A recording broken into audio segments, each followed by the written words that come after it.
What is up, everybody? Welcome into the Fantasy Six Pack YouTube channel for the Week 13 Waiver Wire Show. I'm your host, Dylan Clemons, and I'm here to give you my top 6 waiver ads of the week. Sorry I missed last week, guys. I was feeling under the weather, and thank you, Joe Bond, for filling in for me. You did a fantastic job. But before we jump into Week 13, I would like to remind you to please hit that like button. Please subscribe to the channel if you don't already. Hit that bell for notifications so you know when we go live or when another video is added to the channel. And then head on over to fantasy6pack.net/plans and become an all-access member today. And if you use promo code FFPlayoffs, you will save $25 off the rest of the season. And what a monthly membership gives you, you get access to our award-winning rankings, to our Discord chat where you get custom advice for your leagues and DFS builds to go along with our DFS projections and stacking tool. Plus, you get direct access to our entire F6P staff, which is the best thing in this package. So make sure you head on over to fantasy6pack.net/plans and become an all-access member. Remember, use promo code FFPlayoffs for 25% off the rest of the season. But without further ado, let's jump right into my first guy I want to talk to you guys about, and that is Jayden Reed, wide receiver of the Green Bay Packers. Rostered in just 39.8% of leagues, and it surprised me that he is still rostered in that few leagues, especially after I wrote about him and Joe talked about him in the video last week. He didn't disappoint either on Thanksgiving. He saw a season high in targets with 8, catching just 4 of them, though, for 34 yards, but he did catch the touchdown to make his day very solid, which was one of the first scores of the Thanksgiving holiday to kick it off, so it was good. That was his third straight top 24 wide receiver finish after the 2 prior weeks were in the top 12. The matchup this week is not a great one on paper, taking on the Kansas City Chiefs defense that's been the strength of their team, let's be real. But they are tough against outside wide receivers, allowing just 12.2 fantasy points per game according to Razzball, which is the second toughest in the NFL. However, against slot receivers, where Jayden Reed lines up, they have allowed the 12th most fantasy points to that position. So Reed is someone you can plug into your wide receiver 3, wide receiver 2 this week with 6 teams on bye and feel totally comfortable playing him, in my opinion. This next guy I want to touch on is Antonio Gibson, running back, Washington Commanders, and I know we've talked about him recently as well. I know it's not great, but there's 6 teams on bye this week, and running backs are scarce out there. And if you've been having to play him the past few games that he's played, he hasn't killed you. Before the Cowboys game, he finished as a top 30 running back in 3 straight games he's played and 2 games inside the top 20. In the game against Dallas, he didn't fare so well, seeing 6 carries for just 21 yards, but he still saw 4 targets, which we love his work in the passing game, especially in PPR formats. He's a converted wide receiver, so that's where he excels. The matchup isn't great, taking on the Dolphins this week, who have allowed the second fewest receptions to opposing running backs this season. But unfortunately, with the way running backs are, you might not be able to help it, and you probably have to put Antonio Gibson in your lineup if you're struggling at the running back position, which it could be worse, everybody. It really could. I have no problem starting him. This next guy, who has been completely irrelevant through the first 11 weeks of the fantasy football season, and that's Greg Dortch. He is just rostered in 1.2% of leagues, but with Kyler Murray returning, Kyler has brought the value back in Dortch, especially with Michael Wilson being out with a shoulder injury. Dortch has taken full advantage.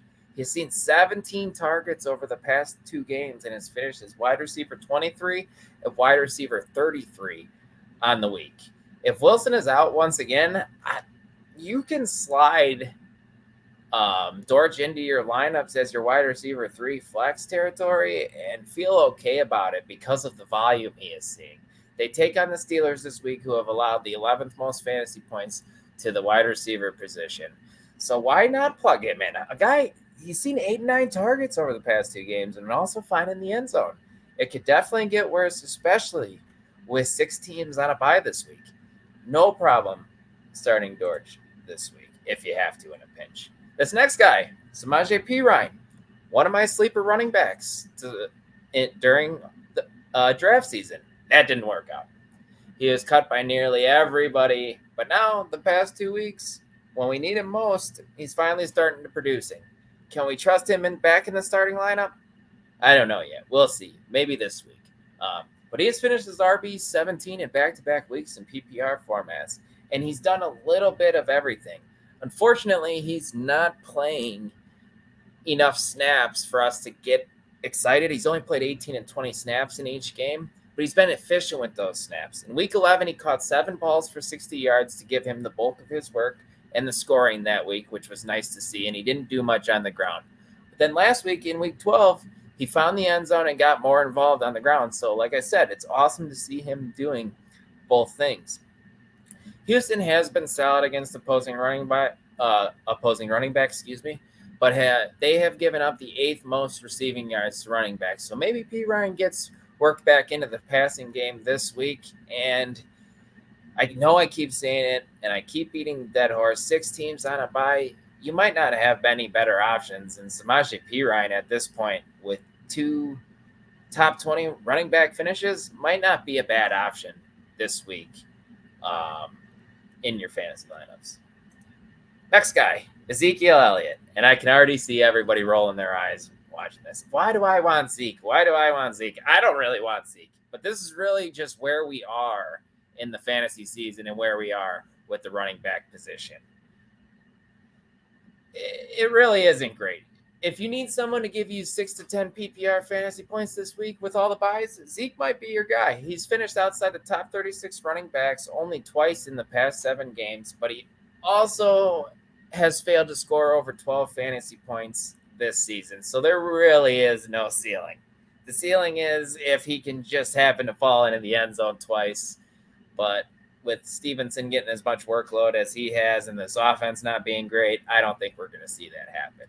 But if Zeke finds the end zone, he could get you around 12 fantasy points, and you're taking that as a win, guys. But at this point, if you need him to just plug a hole this week, get you 6 to 10 PPR points, I think it could get worse. It's a good matchup against the Chargers as well, who allow the 9th most fantasy points to opposing running backs this season.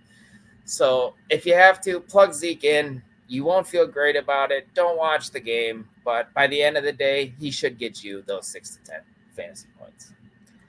Last guy on the list is Elijah Moore. Another guy I'm not thrilled about, but we love the volume he has seen and keeps seeing this season no matter who the quarterback is. And we don't know who the quarterback is this week.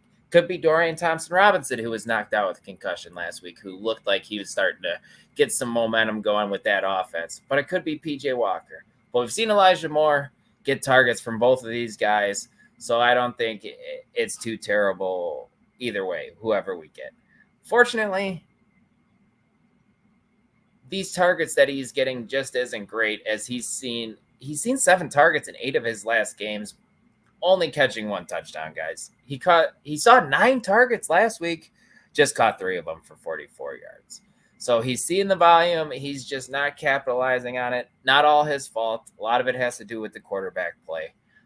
The Browns get the Rams this week, who are middle in the road against wide receivers, so it's not the best matchup for them.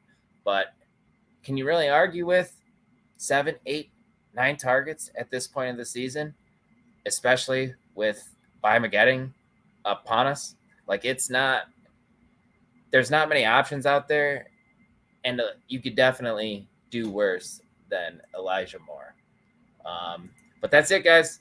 That is all for the Week 13 Waiver Wire show. I hope you enjoyed it. If you did, please smash that like button. Please subscribe to the channel if you're not subscribed already, and then head on over to fantasy6pack.net/plans and become an all-access member. And then also, I write the Waiver Wire article as well, and that's over at fantasy6pack.net.